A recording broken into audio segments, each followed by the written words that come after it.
മിഷനറിയിൽ ഒരു ഡൊമസ്റ്റിക് കപ്പാസിറ്റിയുടെ ഒരു ഇൻഡസ്ട്രിയൽ പതിപ്പാണിത്. ഡൊമസ്റ്റിക്കിൻ്റെ കുറച്ചും കൂടി ഒരു അപ്ഗ്രേഡഡ് പതിപ്പാണിത് വീടുകളിൽ ഉപയോഗിക്കുന്നത്. അപ്പോൾ ഇതിന് കിട്ടുന്ന ഔട്ട്പുട്ട് ഒരു മൈൽഡ് ഔട്ട്പുട്ടാണ്, ഇതിന് കിട്ടുന്ന ഒരു ഹെവി ഔട്ട്പുട്ടാണ്.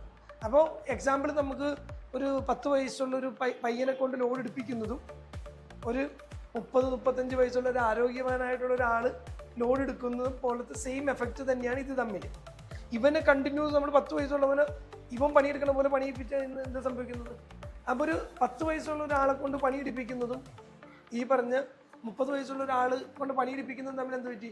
മിഷൻ പെട്ടെന്ന് കംപ്ലൈൻ്റ് ആവും, അവൻ ടയേർഡാവും, അവന് കുറേ നാൾ ചെയ്യാൻ പറ്റൂല. അതുപോലെ തന്നെയാണ് ഇവനൊരു പർട്ടിക്കുലർ ടൈം കഴിഞ്ഞ് ഇവൻ അതിന് കൂടുതൽ നിങ്ങൾ അതിന് മാത്രം ലോഡ് കൊടുക്കുകയാണെങ്കിൽ അവൻ ഒരിക്കലും ചെയ്യാൻ പറ്റില്ല. പക്ഷെ ഇവനങ്ങനെയല്ല, ഇവൻ ഏത് ലോഡും പിടിക്കും, അതിനുള്ള കപ്പാസിറ്റി ഉണ്ട്. അപ്പം നമ്മളെപ്പോഴും മിഷനറിയുടെ കാര്യത്തിൽ ലോണ്ടർ ചെയ്യുമ്പോൾ ഈ ഒരു സംവിധാനത്തിൽ ചെയ്യുമ്പോൾ നിങ്ങൾ എപ്പോഴും ചിന്തിക്കേണ്ടത് നിങ്ങൾ ഡൊമസ്റ്റിക് കസ്റ്റമറെയാണ് ഫോക്കസ് ചെയ്യുന്നത്. വീടുകളിൽ നിന്നുള്ളത് ഡെയിലി നിങ്ങളൊരു 10-200 പീസിൽ കൂടുതൽ ചെയ്യാൻ ഉദ്ദേശിക്കുന്നേ ഇല്ല. നിങ്ങൾക്ക് എന്നാൽ നിങ്ങൾ തന്നെ നടത്തുന്ന ഒരു ബിസിനസ്സായിട്ടല്ല, സെൽഫ് എംപ്ലോയ്മെൻ്റ് ആയിട്ടാണ്. നിങ്ങൾ ചെറിയ പൈസ ഇറക്കി നിങ്ങൾ കൂടുതൽ നിങ്ങൾ തന്നെ മാനേജ് ചെയ്യുന്ന ഒരു യൂണിറ്റിന് നിങ്ങൾക്കിത് പോകാം, ഈ ഒരു സെഗ്മെൻറ്റ് പോകാം. പക്ഷേ നിങ്ങളൊരു എക്സ്പാൻഷൻ മൊഡ്യൂളാണ്, ലൈക്ക് നല്ല രീതിയിൽ ബിസിനസ് ചെയ്ത് ഫ്യൂച്ചറിൽ ഡെവലപ്പ് ചെയ്യണം, മറ്റുള്ളവരെ ഏൽപ്പിച്ച് മാറണം. അങ്ങനെയാണ് ഞാൻ ഒരിക്കലും ഈ ടൈപ്പ് റെക്കമെൻഡ് ചെയ്യില്ല, ഇതേ ടൈപ്പ് തന്നെ റെക്കമെൻഡ് ചെയ്യും. കാരണം ഇതൊരു ബിസിനസ് മെഷീനും അതൊരു സെൽഫ് എംപ്ലോയ്മെൻറ്റ് മെഷീനാണ്.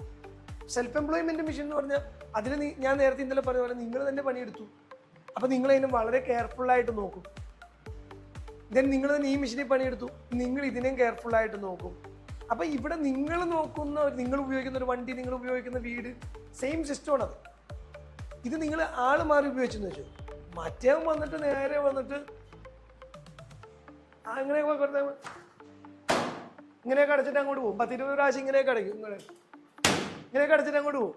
ആക്ച്വലി നിങ്ങളാകുമ്പോൾ ഈ അട എന്തായി നോർമലാവും. ഇത് ഇവൻ എന്ത് കാണിച്ചാലും എഫക്റ്റ് ചെയ്യുന്നത് ഇതുമേട്ടാ. ഓക്കെ, ഇവൻ എന്ത് വർക്ക് ചെയ്യുന്നതിലും വരുന്ന ഔട്ട്പുട്ട് ഇതിലേക്കാണ്. അപ്പോൾ ഓട്ടോമാറ്റിക്കലി എന്താ സംഭവിക്കുന്നത്?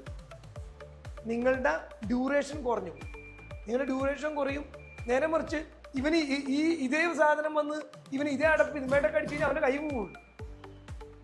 ചിലപ്പോൾ ദാറ്റ് മീൻ നമ്മൾ കൊടുക്കുന്ന ഇൻപുട്ട് എന്താണോ അത് സ്വീകരിക്കാൻ കേപ്പബിൾ ആണ് ഇവൻ. നേരെ മറിച്ച് അവൻ നിങ്ങളുടെ രീതിക്ക് വർക്ക് ചെയ്യാനാണ്.